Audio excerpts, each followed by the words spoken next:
perhatian untuk anak-anak di atas supaya tidak bergurau, kepada pengurus supaya diperhatikan agar supaya anak didiknya bisa tenang untuk mendengarkan khotib dan sholat Jumat. Terima kasih atas perhatiannya.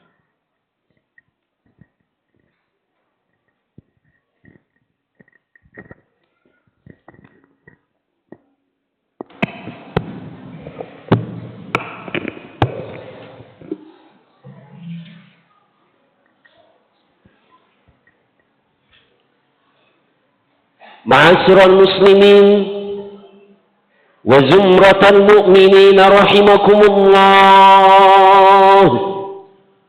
Ruya an Abi Hurairah radhiyallahu anna an-nabiy sallallahu alaihi wasallam qala idza qulta li sahibika yawmal jum'ati ansit wal imam yakhthubu faqad laghawt أنصتوا واسمعوا وأطيعوا رحمكم الله أنصتوا واسمعوا وأطيعوا رحمكم الله أنصتوا واسمعوا وأطيعوا رحمكم الله.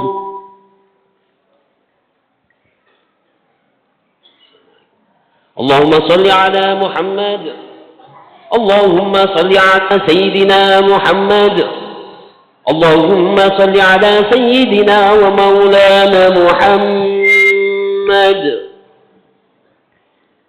Assalamualaikum warahmatullahi wabarakatuh. Assalamualaikum warahmatullahi wabarakatuh. Allahu Akbar, Allahu Akbar, Allahu Akbar, Allahu Akbar. Asyhadu an la ilaha illallah. Asyhadu an la ilaha illallah.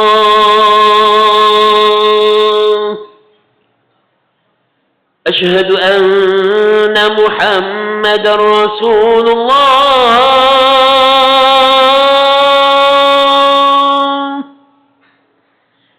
أشهد أن محمدا رسول الله. حي على الصلاة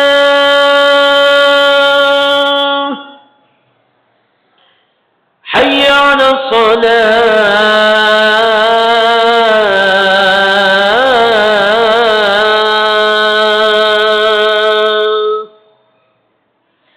حي على الفلاح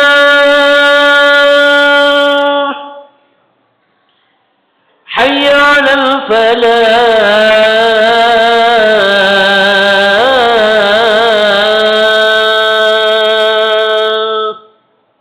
الله أكبر الله أكبر لا إله إلا الله.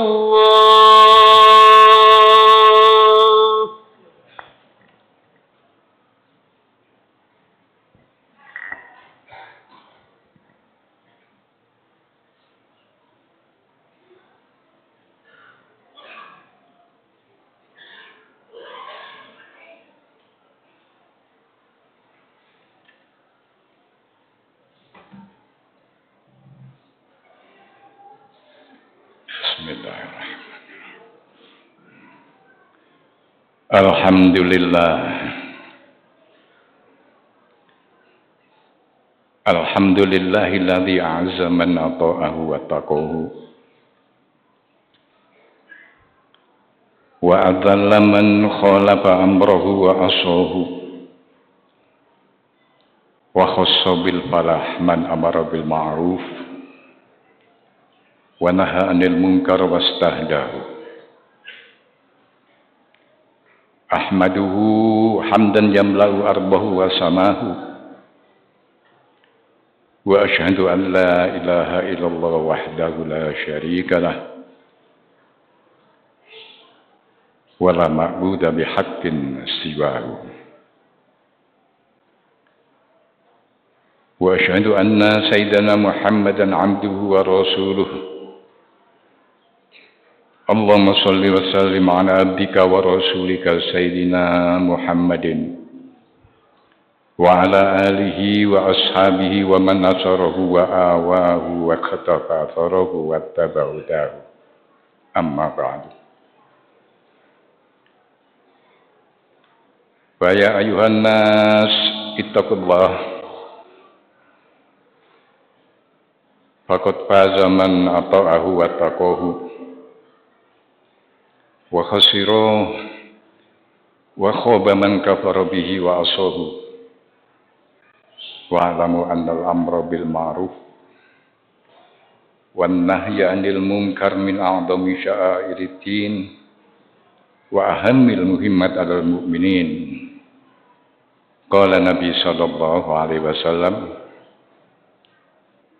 من رأى منكم منكرا فليغيره بيده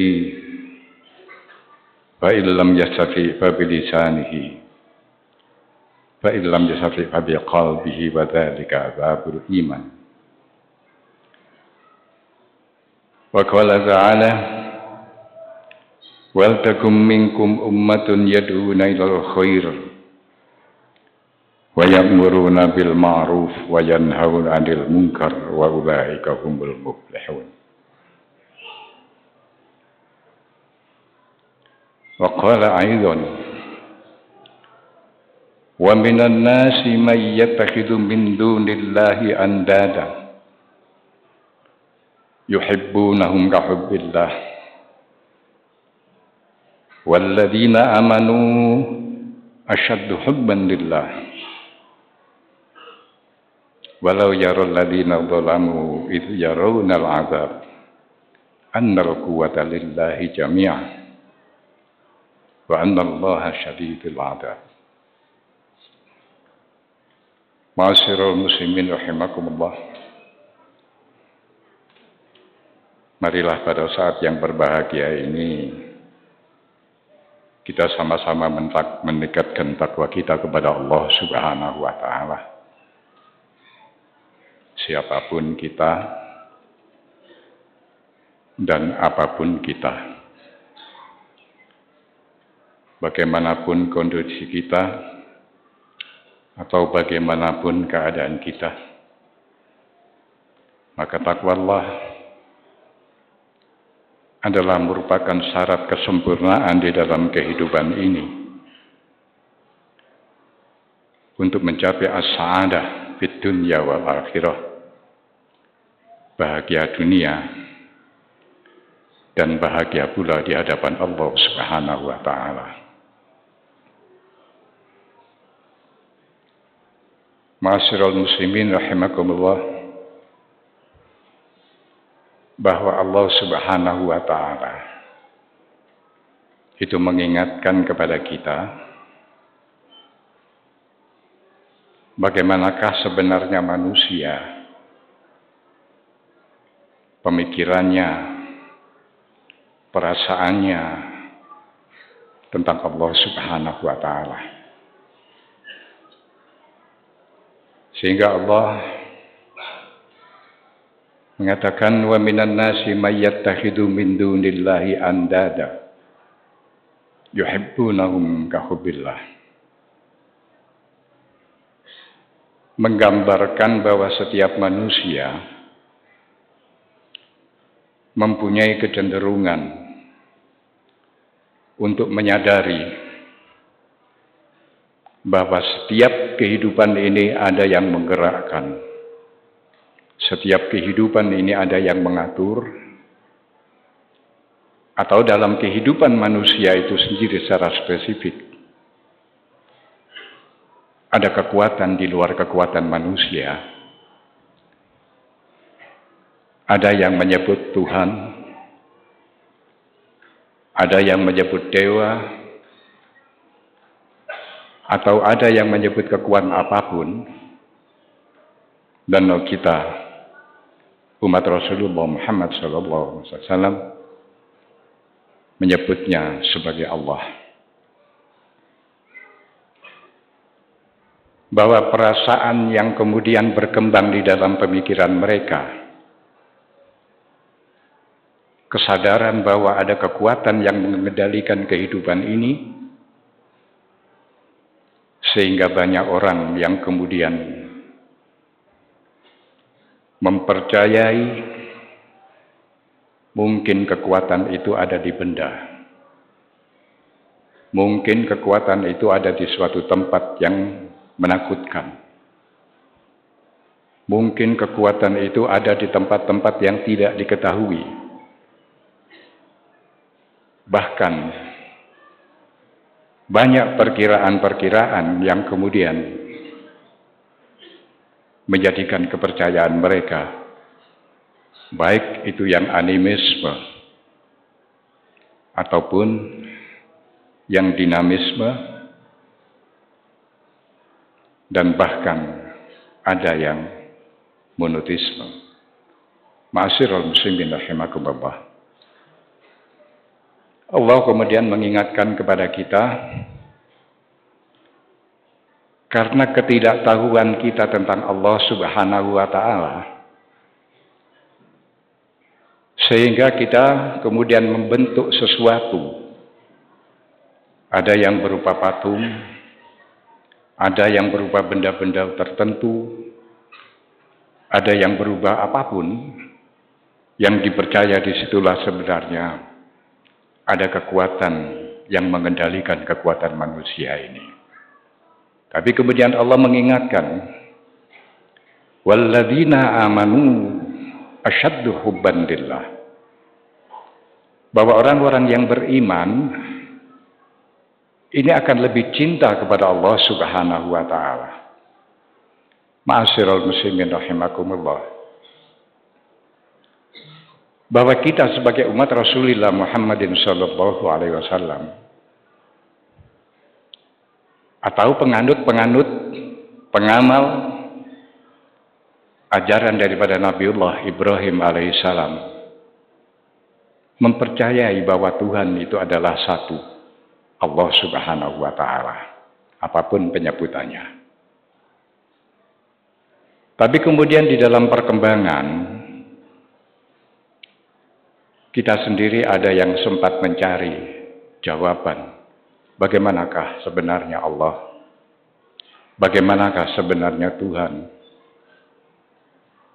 Karena kita mengingat Allahu khaliqus samawati wal ard, Allah lah yang menciptakan langit dan bumi. Yarzuqu may yasha wa yahdi may yasha. Dan Allah kemudian memberi hidayah kepada siapapun, bahkan Allah memberikan rizki kepada siapapun atau kehidupan kepada siapapun. Ma'asyiral muslimin rahimakumullah. Banyak sekali kemudian ayat-ayat yang kita pahami yang menyatakan tentang Allah Subhanahu wa Ta'ala.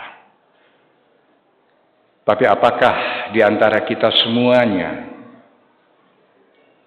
sebagai umat Rasul yang mengaku sebagai umat Rasulullah Muhammad sallallahu alaihi wasallam sudah mengetahui sebenar-benarnya daripada Allah Subhanahu wa Ta'ala? Maka ketika pengikut daripada Rasulullah Muhammad sallallahu alaihi wasallam, ketika Allah memerintahkan kepada Rasulullah untuk mengalihkan kiblat dari Masjidil Aqsa ke Masjidil Haram, maka terjadilah kegalauan di antara mereka. Karena yang pertama mereka akan menduga bahwa Allah berada di Baitul Maqdis. Terus kemudian ada yang mengatakan bahwa Allah ada di Baqqatul Mukarramah atau di Baitullah. Ma'asyiral muslimin rahimakumullah. Hal yang kedemikian ini kemudian diingatkan oleh Allah Subhanahu wa Ta'ala. Laisal birra an tuwallu wujuhakum qibalal masyriq wal maghrib, walakinnal birra man amana billahi wal yaumil akhir.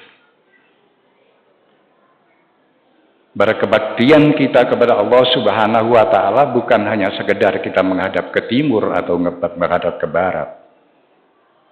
Fa innama tuwallu fasamma wajhallah. Karena sesungguhnya kemanapun kita menghadap, kita akan bertemu dengan Allah Subhanahu wa taala.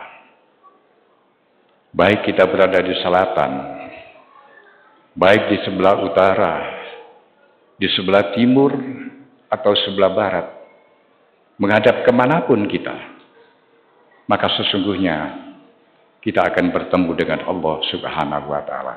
Asal kita beriman kepada Allah Subhanahu wa ta'ala, man amana billah wal yaumil akhir. Kemudian kita percaya bahwa ada pembalasan dari setiap perbuatan dari manusia. Yang baik akan menerima balasan yang baik, yang buruk akan menerima balasan yang buruk. Dan ini adalah merupakan yaumul akhir, ketika kita berhadapan dengan Allah Subhanahu wa ta'ala nanti setelah yaumil qiyamah. Ma'asyiral muslimin rahimakumullah. Dua hal ini adalah merupakan i'tiqadiyah, keyakinan yang harus ada pada setiap insan, apapun agama mereka. Asal mereka percaya kepada Allah yang Maha Tunggal, yang kemudian dia percaya juga bahwa dia akan menerima semua balasan dari perbuatan, baik atau buruk, nanti ketika kita berhadapan dengan Allah pada yaumil akhir. Maka mereka sudah cukup diakui bahwa mereka adalah orang yang bertauhid. Lebih jelas lagi kepada umat Rasulullah Muhammadin sallallahu alaihi wasallam dijelaskan beriman selain kepada Allah wal yaumil akhir, beriman juga kepada para malaikat, wal kutub dan kitab-kitab Allah, wan nabiyyin dan nabi-nabi yang diutus oleh Allah Subhanahu wa taala. Semua ini adalah merupakan i'tiqadiyah, i'tiqad, keyakinan. Kemudian apa yang harus kita lakukan di dalam perbuatan kita sehari-hari? Wa atal mala ala hubbihi dzawil qurba. Kita mentasarrufkan dari harta apa yang kita miliki, yang kita cintai. Harta bukan sekedar ditumpuk, tapi harta kemudian ditasarrufkan kepada siapa? Yang pertama adalah dzatil qurba, adalah orang-orang yang terdekat, orang tua, saudara, anak, kemudian teman dan seterusnya. Wal yatama dan kepada kaum yatim, wal masakin dan orang-orang miskin.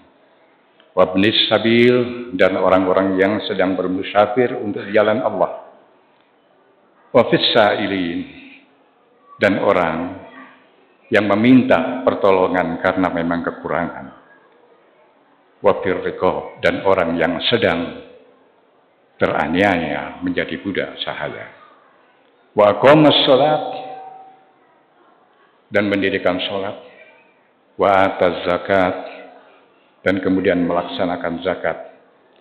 Wal mufuna bi ahdihim idza ahadu, menunaikan janjinya tatkala dia sudah berjanji tentang sesuatu. Was-sabirina fil ba'sa'i wad-dharra'i wa hinal ba's, yaitu orang yang bersabar ketika Allah memberikan ujian, kesulitan, kesengsaraan atau bahaya sekalipun. Ulaikal ladzina shadaku, mereka inilah orang-orang yang benar, orang-orang yang lurus. Wa ulaika humul muttaqun, dan mereka inilah adalah orang-orang yang bertakwa kepada Allah Subhanahu wa taala. Ma'asyiral muslimin rahimakumullah. Di antara sekian amaliyah yang diperintahkan oleh Allah Subhanahu wa taala, yang manakah yang sudah kita laksanakan? Zakat apakah sudah sempurna kita laksanakan? Memperhatikan anak yatim, memperhatikan fakir dan miskin, memperhatikan apapun yang kemudian dijelaskan oleh Allah Subhanahu wa taala. Bahkan kesabaran kita akan diuji oleh Allah. Apakah kita sudah sabar ketika kita mendapatkan mara bahaya, ketika kita mendapatkan kekurangan, ketika kita mendapatkan musibah dan seterusnya. Apakah kesabaran itu sudah ada? Kalau sudah terjadi yang demikian ini, maka kita sudah termasuk orang yang siddiq, orang yang sudah membenarkan apa yang diajarkan oleh Rasulullah Muhammad SAW, sekaligus melaksanakan wa ulaika humul muttaqun, dan sempurnalah takwa kita kepada Allah Subhanahu wa taala. Mudah-mudahan Allah Subhanahu wa taala senantiasa memberikan bimbingan kepada kita untuk bisa melaksanakan dan senantiasa mencari apa yang harus kita lakukan sesuai dengan apa yang diminta oleh Allah, diperintahkan oleh Allah Subhanahu wa ta'ala. Mudah-mudahan kita bahagia dunia sampai akhir. A'udzu billahi minasyaitonir rajim. Ara'aita alladhi yukadzibu bid-din, fadzalikal ladzi yad'u'ul yatim wa la yahuddu 'ala ta'amil miskin. Fawailul lil musallin alladziina hum 'an shalatihim sahun. الذين هم يراءون ويمنعون الماعون. بارك الله لي ولكم في القرآن العظيم ونفعني وإياكم بما فيه من آيات وذكر الحكيم إنه هو الغفور الرحيم.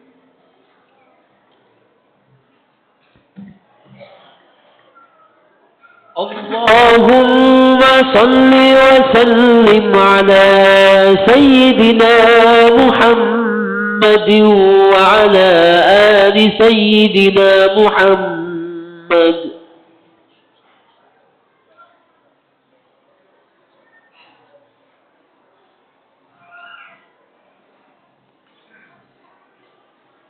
بسم الله.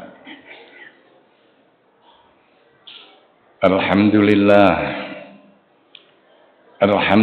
hamdan katsiran kama amar wa ashkuruhu wa qad ta'azzana biziyadati liman syakar wa ashhadu an la ilaha illallah wahdahu la syarika lah wa ashhadu anna Muhammadan abduhu wa rasuluhu sayyidul bashar. Allahumma shalli wa sallim ala abdika wa rasulika sayyidina Muhammadin wa ala alihi wa ashabi sadal ghurur amma ba'd. Wa ya ayuhan nas ittaqullah wabdilul fasada bir rasyad waslihu su'unakum wa kumu ala kidamis sadat wa alamu annakum ghadan baina yadayillah mawqufun wa bi a'malikum mujaziyun wa af'alikum muhasabun wa ala tafridikum nadimun. قال الله تعالى في كتابه الكريم أعوذ بالله من الشيطان الرجيم وترى كل أمة جاثية كل أمة تدعى إلى كتابها اليوم تجزون ما كنتم تعملون. اللهم ارضنا صالح وتابعين وارحمنا معهم برحمتك يا أرحم الراحمين. اللهم اغفر للمسلمين والمسلمات والمؤمنين والمؤمنات وارفع لهم الدرجات وضاعف لهم الحسنات وكفر عنهم السيئات وبلغ جميع المسلمين من خير الدارين ما يؤملون وانشر وافر إحسانك على بلدتنا هذه وسائر بلاد الإسلام. ربنا آتنا في الدنيا حسنة وفي الآخرة حسنة وقنا عذاب النار. ربنا تقبل منا إنك أنت السميع الدعاء. عباد الله إن الله يأمركم بالعدل والإحسان وإيتاء ذي القربى وينهى عن الفحشاء والمنكر والبغي يعظكم لعلكم تذكرون. فاذكروا الله يذكركم واسألوه من فضله يؤتكم ولذكر الله أكبر والله يعلم ما تصنعون. الله أكبر الله أكبر أشهد أن لا إله إلا الله أشهد أن محمد محمد رسول الله حي على الصلاة حي على الفلاح قد قامت الصلاة قد قامت الصلاة الله أكبر الله أكبر لا إله إلا الله.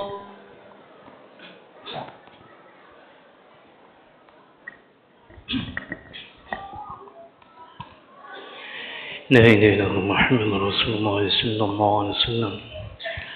ربي أعوذ بسيدنا من حضر بسم الله الرحمن الرحيم. أعوذ بالله من الناس من شر وسوء الوسواس الذي يوسوس في صدور الناس من الجنة والناس.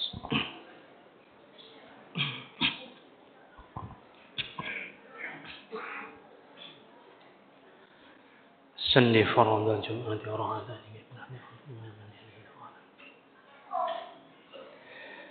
الله أكبر.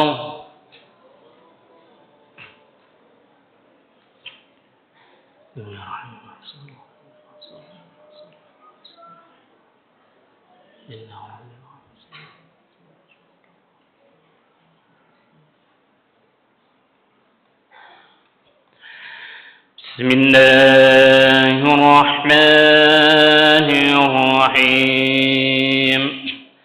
الحمد لله رب العالمين الرحمن الرحيم مالك يوم الدين إياك نعبد وإياك نستعين اهدنا الصراط المستقيم صراط الذين أنعمت عليهم غير المغضوب عليهم ولا الضالين.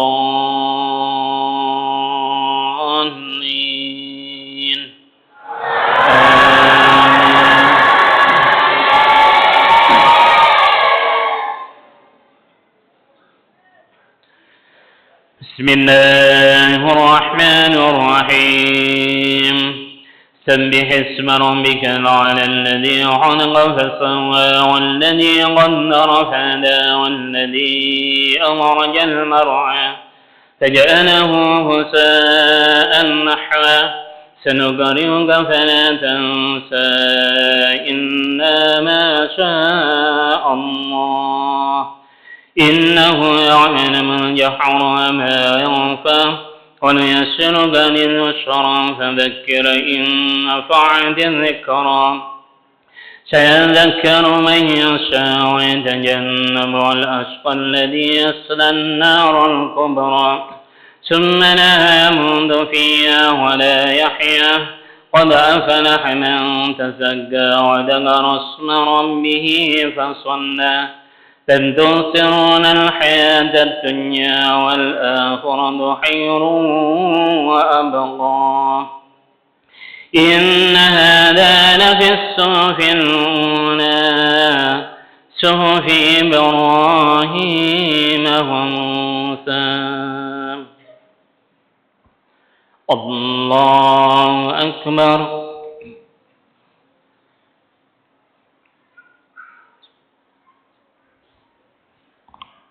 سمع الله لمن حمده. الله أكبر.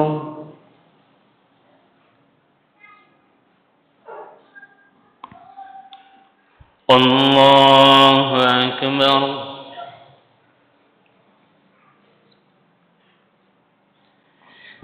الله أكبر.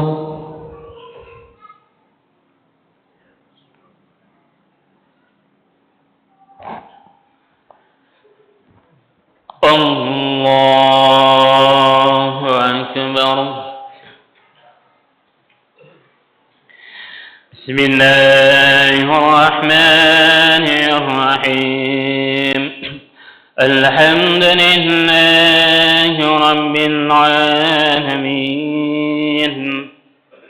الرحمن الرحيم مالك يوم الدين إياك نعبد وإياك نستعين اهدنا الصراط المستقيم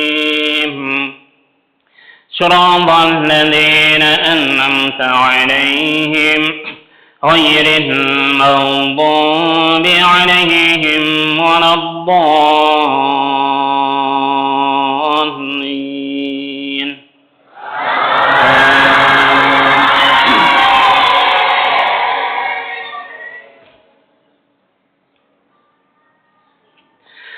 بسم الله الرحمن الرحيم.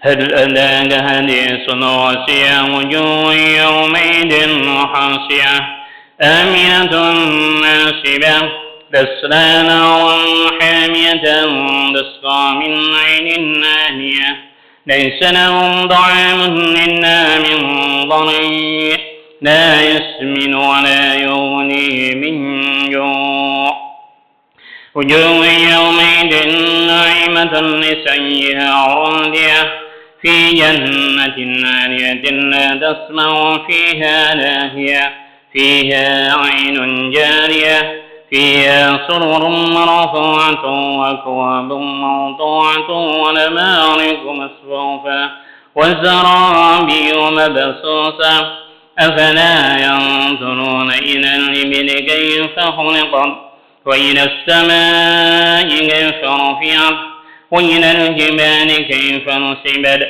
وإلى الأرض كيف سطحت فذكر إنما أنت مذكر لست عليهم بمسيطر إلا من تولى وكفر فيعذبه الله العذاب الأكبر إن إلينا إيابهم ثم إن علينا حسابهم. الله أكبر.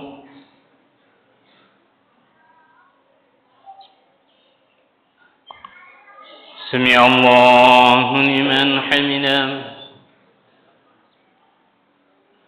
الله أكبر.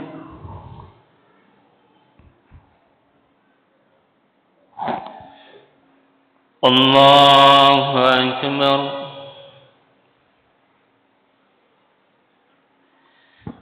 الله أكبر.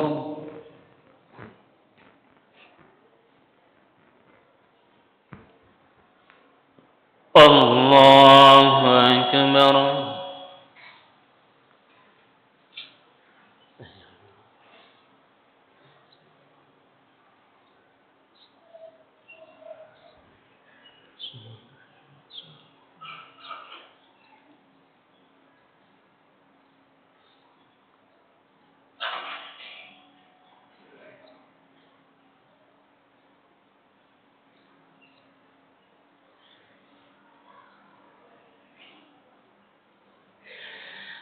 السلام عليكم ورحمة الله. السلام عليكم ورحمة الله.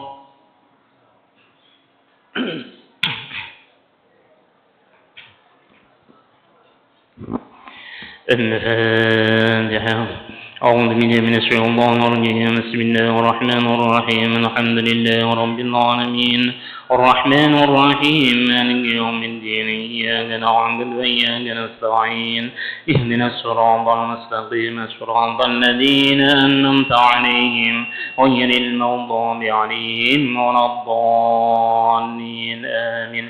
بسم الله الرحمن الرحيم. الحمد لله رب العالمين الرحمن الرحيم مالك يوم الدين إياك نعبد وإياك نستعين اهدنا الصراط المستقيم صراط الذين أنعمت عليهم غير المغضوب عليهم ولا الضالين آمين. بسم الله الرحمن الرحيم. الحمد لله رب العالمين الرحمن الرحيم مالك يوم الدين إياك نعبد وإياك نستعين اهدنا الصراط المستقيم صراط الذين أنعمت عليهم غير المغضوب عليهم ولا الضالين آمين. بسم الله الرحمن الرحيم الحمد لله رب العالمين الرحمن الرحيم مالك يوم الدين إياك نعبد وإياك نستعين اهدنا الصراط المستقيم صراط الذين أنعمت عليهم غير المغضوب عليهم ولا الضالين آمين. بسم الله الرحمن الرحيم الحمد لله رب العالمين الرحمن الرحيم مالك يوم الدين إياك نعبد وإياك نستعين اهدنا الصراط المستقيم صراط الذين أنعمت عليهم غير المغضوب عليهم ولا الضالين آمين. بسم الله الرحمن الرحيم الحمد لله رب العالمين الرحمن الرحيم مالك يوم الدين إياك نعبد وإياك نستعين اهدنا الصراط المستقيم صراط الذين أنعمت عليهم غير المغضوب عليهم ولا الضالين آمين.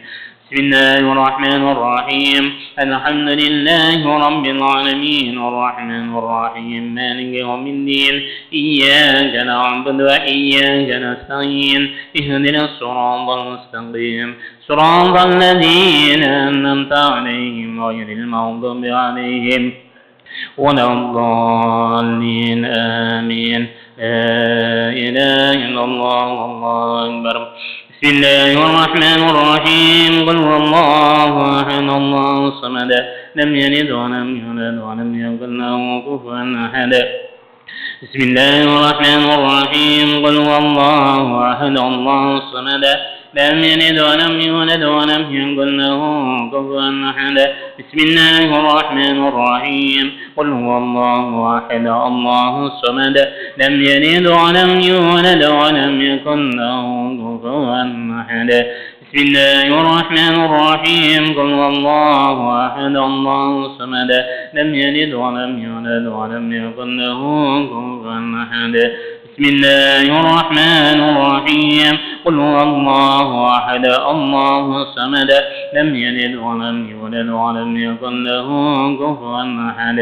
بسم الله الرحمن الرحيم قل هو الله أحد الله الصمد لم يلد ولم يولد ولم يكن له كفوا أحد.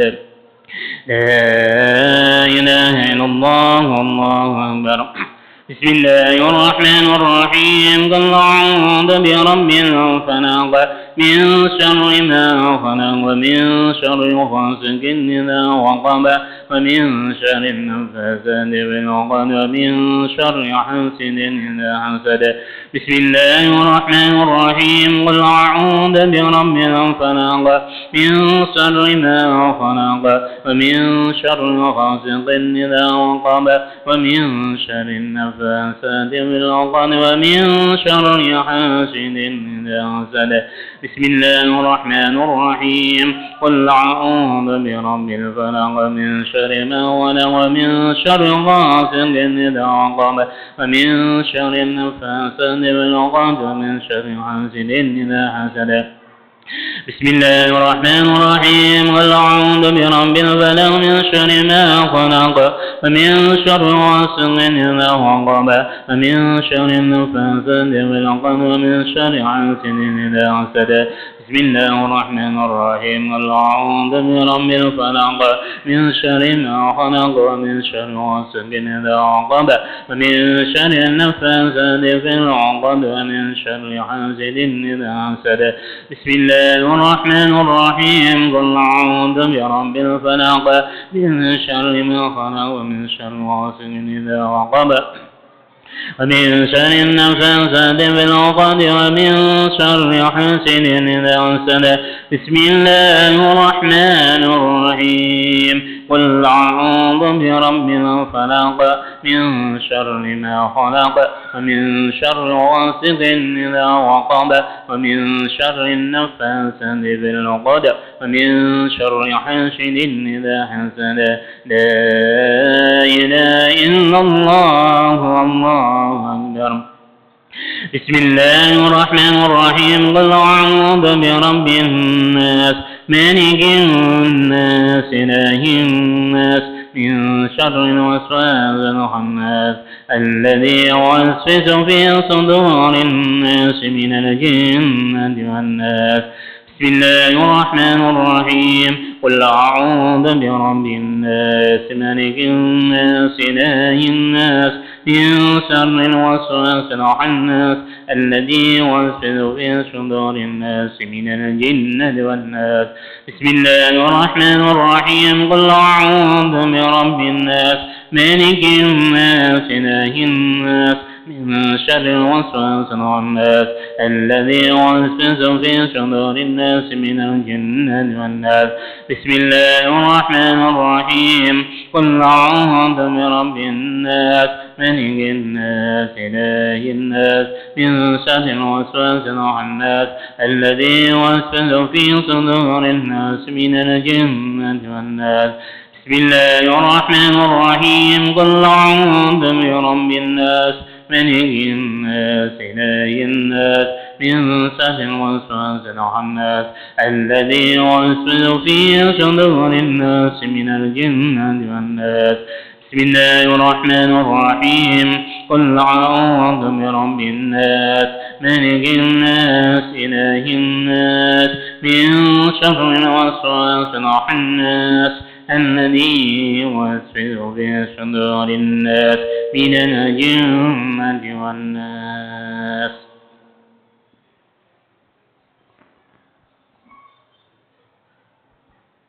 بسم الله الرحمن الرحيم. الحمد لله رب العالمين حمدا يوافي نعمه ويكافي مزيدا.